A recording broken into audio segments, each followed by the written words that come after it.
Good morning and welcome to this, the first in a three-part series of webinars around the theme of adaptation is the only precedent. My name's Craig Wills. I'm a representative from Big Blue.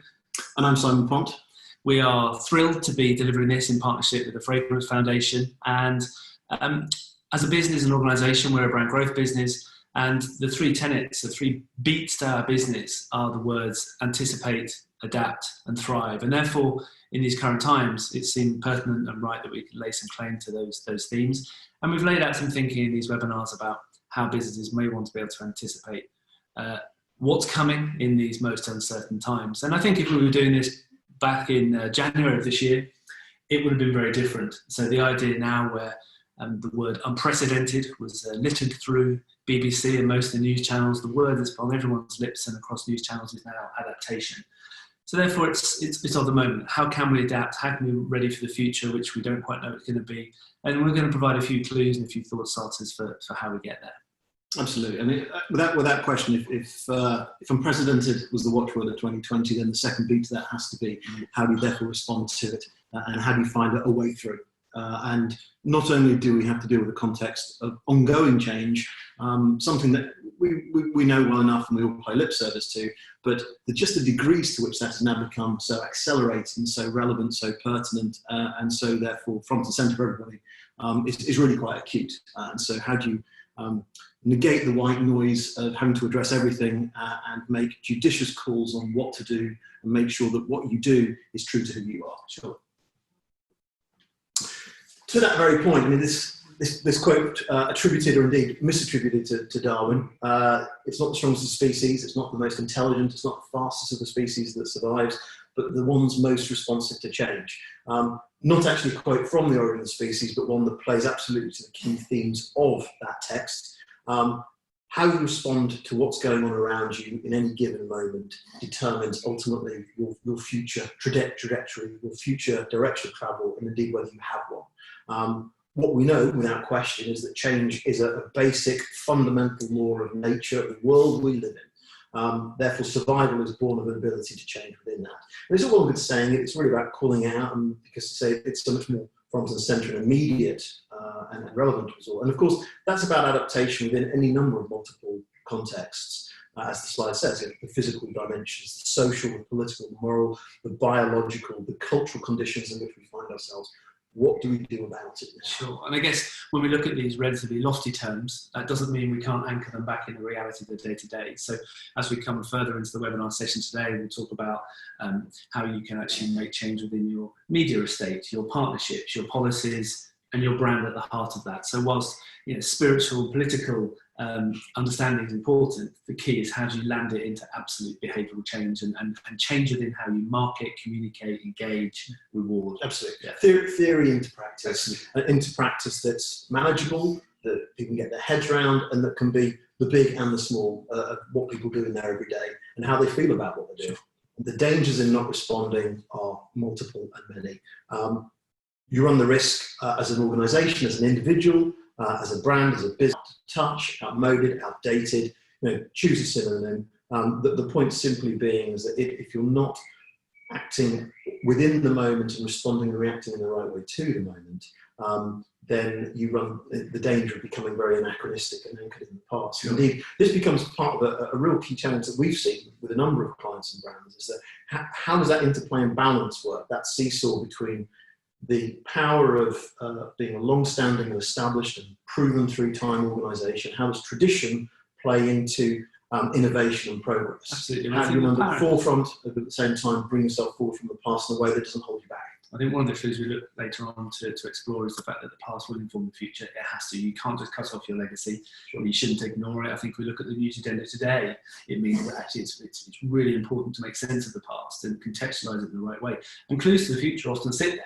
It could be a nugget of insight, a reason to believe, a core something that sits there. So don't ignore it, but actually also explore it and use it to your benefit. Sure. Well, the danger we face today is that for so many organisations, the notion of legacy, of heritage, of tradition, these were key building blocks and benefits of business, but they can also become, sadly, if not repurposed and played forward in the right kind of way, they can become straitjackets that sort of send the wrong kind of message out to audiences, and where people feel that suddenly they are very much steeped in the past, and they're unlike these digital businesses that come along from nowhere, and where people have this instinctive leap of faith that there's no need for backstory to this business. Well, I love the idea that one could, in theory, set up a digital business today, have a supply chain set up, have a product in market relatively quickly, without any legacy at all, and yet your trust scores would be higher than a legacy business because for some reason people seem to like and engage with new and interesting. Where there is no backstory, humans want to trust. Absolutely, and willingly and blindly sometimes. Sure.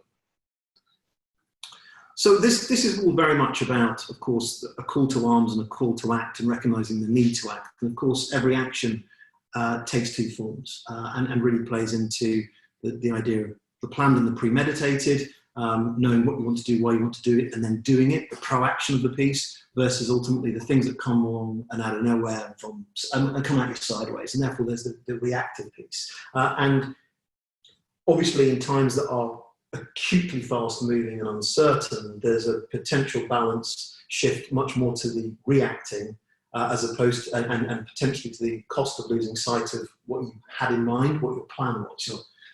And it seems a little bit, doesn't it, that here, to ensure that we're not providing a slide which seems patronising, that says have a plan. Well, of course people have a plan, but it's how you construct that plan and what's the blend of tactical versus strategic, which bit can you own, how can you make sure you take it forward. But also the idea that a plan traditionally, for any business, be it a media plan or a to-market plan or an innovation plan, would span 12 to 18 months. Sure. And actually the idea that these have now been cut off and they have to be much more responsive. If you look at the banking sector, who actually have managed to turn around in 2 to 3 weeks, call centres to be in homes, something they've been pushing for 10 years, that this legacy process of servicing model has actually been changed within the 2 to 3 week period. So the rapid pace is what this looks at. So short-term tactics are often far more long-term strategic than you might think. And so what you do today will actually create more of a foundation for the future. And it's seeing how they sync up. I mean, the real call out with so much of this is that, words can be wonderfully kind of empowering and equipping, but they can also become sort of semantic minefields.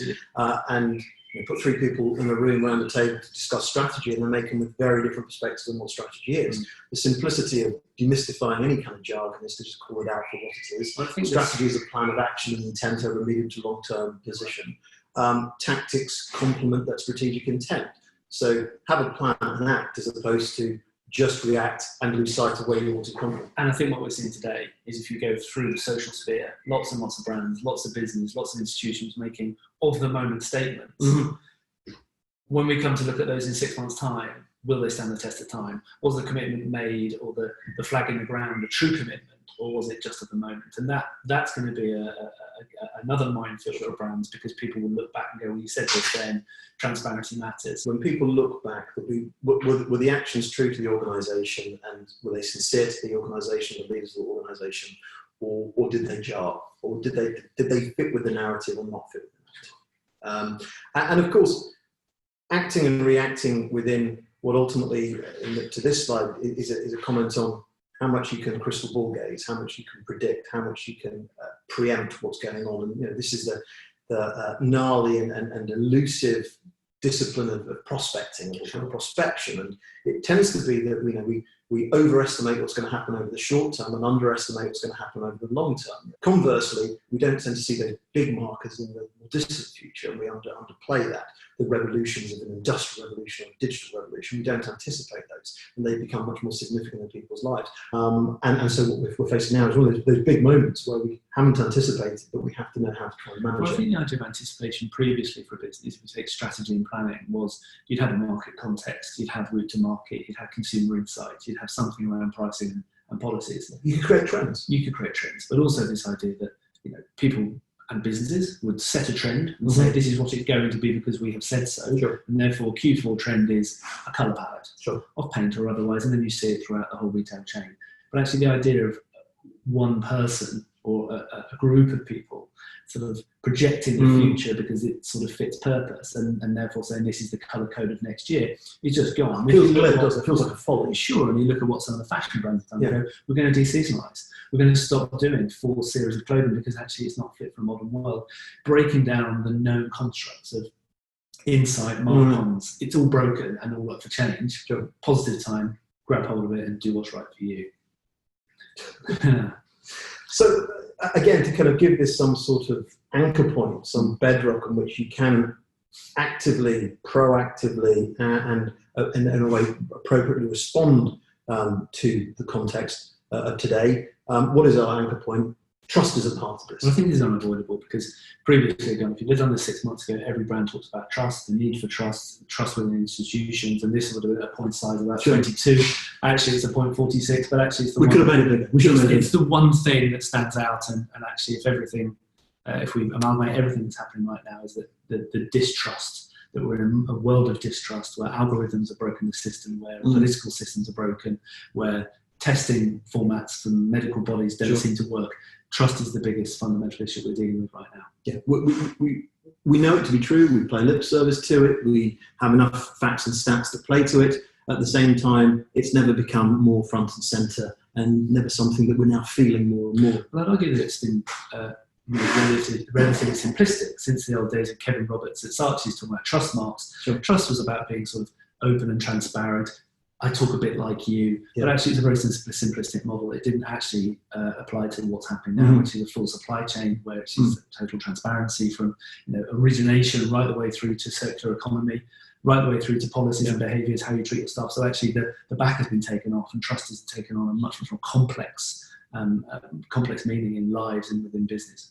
And a much more complicated task of establishing it. Absolutely. I mean, the heart of this is that no one knows where they stand or knows how to move forward in any ways that are positive if trust isn't in place. We obviously have witnessed an ongoing erosion of institutional trust and trust in policymakers and leaders, and to degrees in brands. And our stance, as you know, as an agency, is very much taking the kind of human dimensions of the way that people interact, of group psychology, of interpersonal dynamics, and recognizing that people come together, they gravitate towards each other, and they achieve together by fundamentally having trust in one another. Stephen Covey and his key text on habits of highly effective people plays to that very point. And as much as effective communication is only effective if trust is the foundational principle of that communication, because it's at the heart of the relationship. So trust is the foundational glue on which all relationships are built, and brand to consumer is no different as a relationship. Converse, therefore, brand building is really about relationship building. Trust is the foundational glue at the heart of it, without which you can't forge a relationship, you can't build market share, you can't create a loyal user base, you can't expect people to evangelize about the brand. There's an interesting word used there, which is the idea of loyalty as well. We've discussed before the idea of a sort of, it's an outdated piece of language, loyalty, because actually you trust overrides loyalty, and trust can be eroded and can shift and can be built. And actually what we're finding is people can make mistakes. It doesn't mean overt trust is gone, because it's how you respond to build that further trust. Loyalty feels like a sort of fixed asset that just stays with you over time. I am loyal, loyal to a cause. But actually, trust is a different thing entirely. It can ebb and flow and stretch and allow people to sort of ask permission to fail, to apologise, to come back, and you'll see in a very different way that people are engaging with the kind of the equity of trust, if you like. Yeah, absolutely. I think trust kind of supersedes the notion of what loyalty is. Loyalty becomes almost sort of outmoded concepts to a degree, because it's an assumed byproduct of a brand's entitlement to have a consumer base that's loyal to it. That's an entitled stance. It's institutionalized. Absolutely. And again, this is again about long-term, consistent, never-ending relationship management. Indeed. So very simply, if one of the key headlines from our webinar is antitrust is anti-branding, or anti-branding is antitrust. It's interesting, isn't it, to back up this with some stats always helps, because you can philosophize and have a very strong point of view. But we look at these stats, and actually they're sort of heartbreaking if you are a brand, and if you think about how much money brands have put into building trust and being transparent and trying to do the right thing. With the great marks that's gone forward in terms of that, a very sad 34% of people trust only some of the brands they buy. And it's a massive chasm that actually, if you think about the majority of brands, which is consumer brands you may put on yourself within the Fragrance Foundation, things that innately consume you and are part of you, actually you want someone to engage with it, but actually they're not feeling the trust. And then at the same time, we jumped to point 3, which was the enormous increase in people wanting to avoid advertising strategies, therefore all communications. So a mistrust, a desire not to receive messages. Sure. But at the core of it, we still know that people love brands. Absolutely. And really, to a degree, they still love advertising. It's just the kind of advertising that they relate to and that they don't feel is selling to them. And for me, the subtext within this slide is very much the sort of advertising is dead, long live advertising. And the ultimate importance of that is, for those of you who are CMOs or close to, many of you staying awake at night thinking about how to maintain, build, nurture trust within your model. So we're going to come on and share what we call our trust framework for how we discuss that with brands and marketers. And what becomes a very telling minefield to address is this notion of trust washing. And that's at the heart of it. So if there are sensitive issues going on today that brands need to contribute to and have a voice within and act and react to and demonstrate their behaviours within, how do they do it in ways that feel legitimate and sincere, so that they can negate these sort of counterclaims of trust washing, which is a remarkable state that we live in. And this slide is very much a comment that shows the sensitivity and the challenges that organisations, brands, commentators face, because there is a tough reality to that. There's dangers with any discourse, whether it's from Black Lives Matter through to COVID. Speaking out, doing something about it, court's response, equally not saying anything, court's response too. Organisations' silence can be interpreted as being complicit as part of the problem for not speaking out and not being supportive. Equally then, speaking out can be interpreted as jumping on a bandwagon and being part of the opportunism of the situation. Well, what's key here is the fact, and we shouldn't lose the fact that this is a fulcrum. It moves and it balances either way, and actually it's up to you to determine your way and actually have a blend of join the conversation, retreat from the conversation, and we have some rules and thoughts about how, if you are going to engage, don't just jump in and jump out, but actually how do you balance the two? But I think this is a tricky time for marketeers, for brands, even for institutions to think about what's the point to be silent, what's the point to be vocal, but actually we need to reconcile the fact that a level of silence is actually okay. Absolutely. And actually, whilst headline media could actually say that silence means you're implicit, not totally sure that's true. It's having the right message is what's really important. And I think that the only thing that keeps you sane is making sure you don't feel bullied into joining the debate just because others are joining the debate, and that therefore you're going to be criticised for being quiet. Our only guide as individuals within it is, does it feel sincere and true to who we are? Isn't it the fact you have to stand by it? So actually, if you're anticipating what's coming, you have some thoughts about what you can do as a brand to be part of what's coming. Yeah. Therefore, you have to set the agenda and look far out. Don't look at the moment. Sure. Don't look at your toes ahead of you. It's pretty crucial. I think a lot of people who are pledging, right now, enormous sums of money, they're whilst good, and one should not say that that's a negative. Done in a vacuum, people will look back again in 6 months' time and say, money went so far. Where's the action that came with it? Well, any action or statement that's noble and noteworthy today, will it stand the test of time, and will that reflective perspective be on it 6, 12, 18 months time? Also, is it a lever for change within the business? So actually you're still looking to be commercial, right? The idea of having a statement, having a brand, having a message, evolving your organisation. If it's not commercial at the core of it, then it fails for the stakeholders involved as well. So, and every statement or action, it's going to have a ripple. In the past, this would come under the banners of reputation management, damage control, consequence scenario planning. It's really interesting that the situation that L'Oréal find themselves in, speaking, which I'm sure is from all the right and sincere and most noble of reasons, and joining that debate and being part of that debate, but it still plays into a short-term backstory where there is a point of conflict with a former brand ambassador that they have, that leads to then a prompt for a very kind of vocal, slang match between the two as to the legitimacy of their involvement in the Black Matter situation right now. Absolutely. And I think what's interesting with that is that someone comes out, and the way that L'Oréal treated that person at the time seemed like the principles you would see from someone who was treated as a disgruntled employee, as opposed to somebody who was front and centre as part of their change management of where they were going. What's fascinating is that they've come out with a statement over the last few days, which was a litmus paper to something, and only today, Monroe is now part of the board of equality within L'Oreal. So therefore, there's sort of reconciliation that comes with it. So how the A market really sounds, fast-track reconciliation and as how well. things, the shifting sands of time and change are really have just been fast-paced. The situation with Hugh Jackman again just highlights the point and the challenge and part of the problem. That here you have somebody that's posting to their socials, posting to Twitter, an image that calls for solidarity, and the counter provocation amongst some supporters. You didn't post an image of police brutality. You didn't, you're some architect or contributor to the sort of the propaganda machine.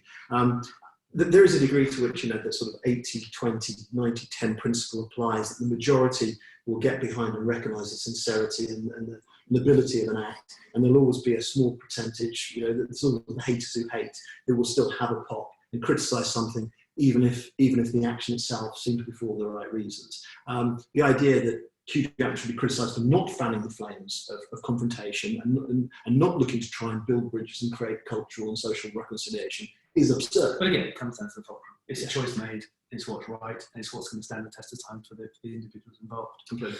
And I think, great debate here, wonderful work. We come from an ad background. Actually, you can imagine the creation of a very truthful visual image of somebody whose natural beauty has been somewhat scarred, if you like, from wearing PPE, and the idea of courage. I think it's just fascinating how you dovetail the idea of opportunistic with a picture like this and reconcile. Is it opportunistic? It would be interesting to see where they go. But I think if you look at the statement that came from Lynn Santos, it's like, this is where we're at. This Sure. is our future. This is what we're going to be. We're part of the narrative. We're part of society. We're part of change. Sure. Therefore, we feel like we have a right to go there, and we're going to commit to it. So fascinated to see what happens in the near future. This one slide and one piece of editorial commentary literally highlights the polemic that is a headline article that talks to a brand and opportunistic behaviours, but an actual spokesperson, a senior marketeer from within the business, playing to the key ambition that any marketeer would have, for just what is the higher order opportunity and role that brands can play in people's lives, and can they, as Aline mentions, this notion that brands can be amongst the biggest healers of our society and our planet. The converse within then that other kind of polemic debate is the one about how important and how important should brands and marketing be, and is that slightly self-inflated role for brands? Sure. But there's nothing wrong with having an ambition of being a greater voice and actor and factor within. And the counter to this, and maybe a piece of comment that ends up on the editing floor for this today, but Trevor Beatty came out and said now is the time that brands should just shut the fuck up. Well, quite. So you have a counter to that. You yes. have different voices, agency people saying one thing, business leaders saying another. Yeah. So it's fascinating time of conflicting debate. And then Edelman reporting that if brands do say nothing, then will they be held to account, and will consumers respond and not purchasing kind? 1 in 3 people claim to have stopped using brands that they think didn't respond well during the pandemic. And is not responding well, part of therefore not responding. Sure. One of the things we discussed was the idea of, in many ways, people have a sustainability score, you have a whole series of criteria over which people judge brands. Is there a COVID score? How I acted at that time, because people will judge you based on what's happened. So there's sort of fascinating thoughts about how people can come out and make a statement about what they did, and I'm sure that's going to be the next wave of how brands will communicate, demonstrating their commitment, be it through fiscal measures or otherwise. Certainly people won't forget. So this is a moment where brands, institutions will be held to account. Did they show their true colours, or not? So where does all this take us? And where it certainly doesn't take us is the notion that you're damned if you do and you're damned if you don't. So there's sort of 3 more beats to today's webinar, just so we can marshal people and know where we're at. One is we want to talk about what we call deconstructing and building trust, and a model we have for trust, and talking about it to say that it's not one singular thing, it's built up of many, many factors. The second part we want to talk about is how you look at your whole ecosystem. And the third bit is a bit of an enticement into the second webinar, the adapt stage. So this is a model which we created on behalf of some clients. Really, how do you look at trust? How do you build it? It's multidimensional. It's not necessarily all of the elements on this Sputnik, but what are the sort of conversations you should be having internally about how you address your trust metrics, if you like? This is all back to what we were talking about earlier. It's all in good saying, build trust. What are the strategic themes? What are the macro ideas? But how do you anchor it and then ultimately make it practical and actionable? If we look to break it down in order to therefore build up trust, what are the key tenets? What are the absolute truths? Deeds and words. Actions speak volumes, yes, it's well known, almost to the point of being hackney, but let's face it, if you just say and never do, then your words are going to be pretty empty. And therefore, there has to be a behavioural backup of those statements of intent. They're really aligned points here about frequency, reinforcement, going at it, yes, being confident, having a swagger, making sure that you have all the armoury at your disposal, and keep on talking about what's there as messaging. And I think while at the moment we're talking about a COVID response, Black Lives Matters movement, all these additional layers to what would be a normal day-to-day for marketers. We're not saying that these are messages that you need to be putting out there around those particular topics. It could be around sustainability, it could be about your people. It's not just that they're important today, but in reality it's the whole gamut of communication. Well, absolutely. And so you've got the part of things that you need to say, but understanding that what you're saying isn't existing within the bubble. It's within a bigger system, and that within that cultural system. So how do the two sit together and sync?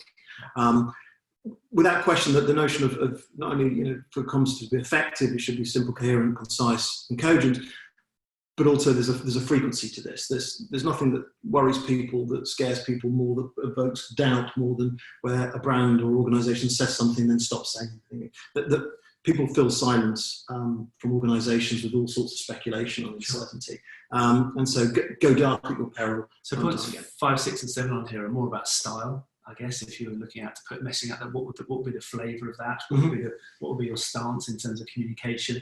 And actually talk about riffing off the negative. That's absolutely fine to be righting the wrongs, but you don't want to get dragged down into the wrongs too much. Sure. Actually, it's all about riffing off that a little, and our positivity is to start riffing off the positive. So take something that's ownable and keep building that positive spin.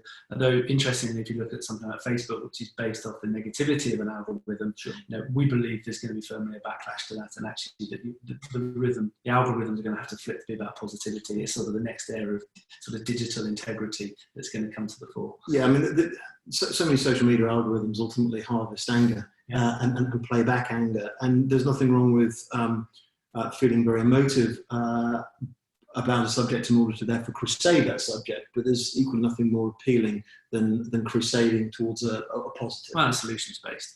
And then we talk lastly about brand charisma, the idea of a swagger, the fact of doing it your own way and being charismatic and not getting caught up in the sort of the larger bubble of communication. So going your own way, doing your own thing and being true to your brand, which dovetails into the next slide after this, which is really about how do you construct a brand or think about your brand in modern times, when actually it's about having your own brand charisma, being true to who you are, and making sure everybody in the organisation can get behind who you are. Sure.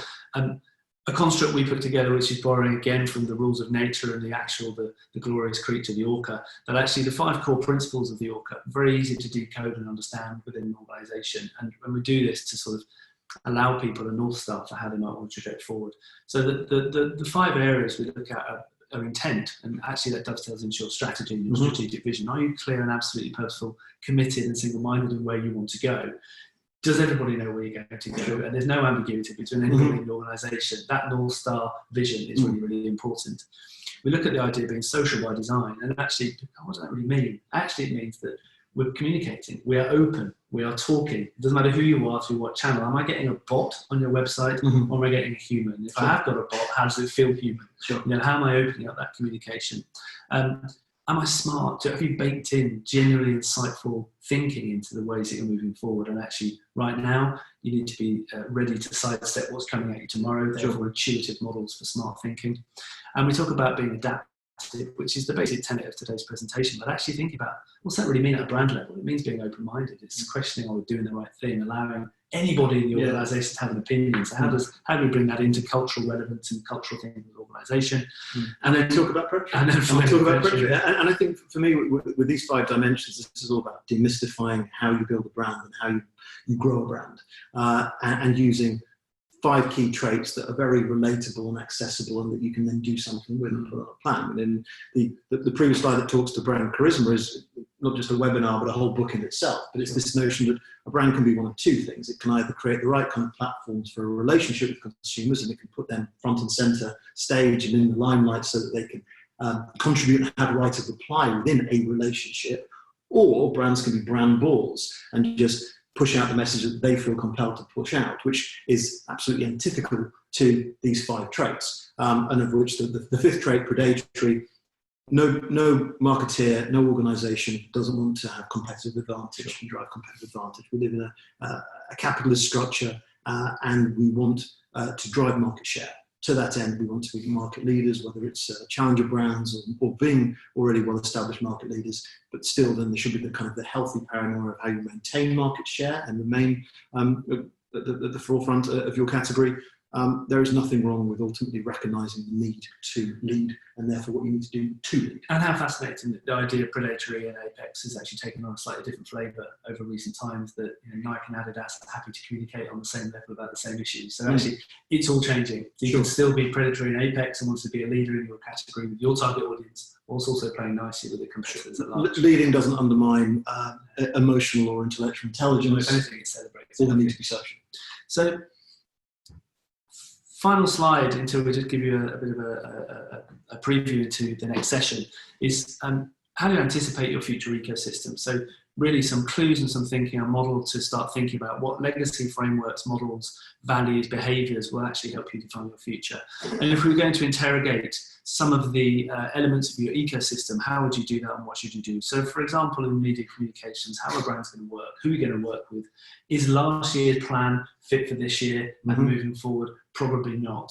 Are you going to work with media channels who may not represent your values? It's really important. How does programmatic, which apparently is only delivers 40% of the absolute value of the money invested and doesn't have total transparency, the other channel is going to make sure it represents you in the right way?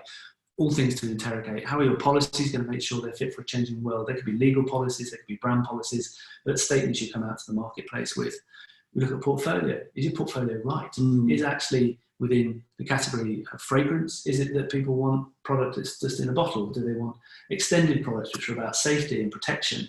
And what's it mean for glass? What does it mean for recycling? All these kind of, is now the time to be looking at the portfolio in a slightly different way, through a slightly different lens. How your people work together, what values, what models of working. People are going to be interrogating how you work together and thinking that you're a modern organisation that reflects your values. And then we look at retail. What's the shape of physical and digital retail model? How does it lift and shift in different markets by different categories? We then look at partners and partnerships. The people you want to play with, the people you associate yourself with, they will drag you down as quickly as they'll lift you up. So to make sure you've got integrity within that. And finally on this slide, really important for today, is the new digital dawn. Our clock is almost 10 minutes, the time is up. The cookie's shining. Exactly. But how are you going to navigate data privacy, the new market models, first-party data? What systems are you going to use and embrace to make sure that you're in the right place for that? Well, and so self-determination comes of self-definition. Absolutely. And this is how one self-defines to determine the right kind of desired outcome and working back from that desired outcome. Of course, playing into those first upfront things that felt a bit elusive and macro, being strategic, having a plan. How do you therefore break it down and build that in a way that means that there's lots to do, but lots of great stuff that needs to be done and that can be done once you start to unpack it and go through each element within the orbit. And rebuild. And so 3 beats really to the last part of the presentation, which is anticipation being an exercise, as we talked about. The past does inform your future. You can't get away from your past unless you're brand new. and of course, nor should you want to. Therefore, how do you make sure it's a virtue and something that becomes a torchbearer of eternal truth to you as an organisation that you can play forward and then use in a way to still assert your relevance. And aside from those brand elements, recognising where practice, imagining the outcome of last year's plan having the same outcome this year is an exercise in insanity. Recognise where the proven conventions of wisdom of yesteryear aren't so wise anymore because the world has changed. So the idea of blowing up former conventional practices should be a healthy and embraced thing. I think the idea of ripping up the belief systems just because you have to is completely wrong. It's about analysing, observing the belief systems you have in place and making sure they're fit for purpose for the future. And then let's just move on to the final point about the idea of the sort of tone, really, in terms of how people should be speaking. Brands are multi-dimensional things that actually take on very many human traits, and to be done properly should take on very many human traits, and they're ultimately a reflection of the organisations and the practitioners behind them. So they should ultimately be equally human and behave in ways that show their emotional truth, that they are real, that they show bravery, that they're vocal, and that they practice and behave with compassion.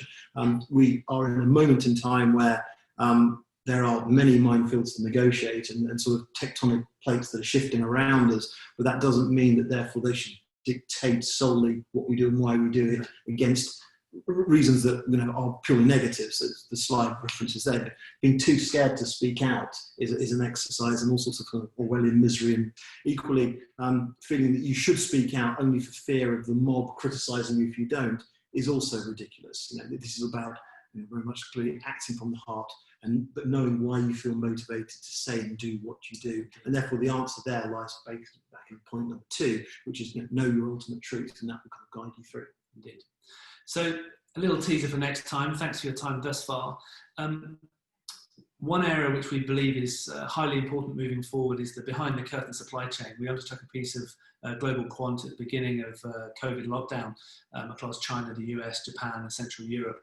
And some amazing figures resulted from that, which was about 78% of C-suite leaders believe that consumer experience is part of supply chain operations, which means that this whole idea of something which was previously hidden, this place where things were picked up, taken on a truck and delivered to store, is actually being completely revealed for the first time. And actually, the reality is customers, consumers are wanting to engage with it and see what's happening throughout that supply chain. So within the Adapt phase of episode 2, we're going to explore that, and we hope you can join us at that time. Thanks to Fragrant Foundation, thanks for everybody that's watched, and hopefully we'll see you at episode 2 for Adapt on Tuesday the 16th. Take care. Thanks a lot. Bye now.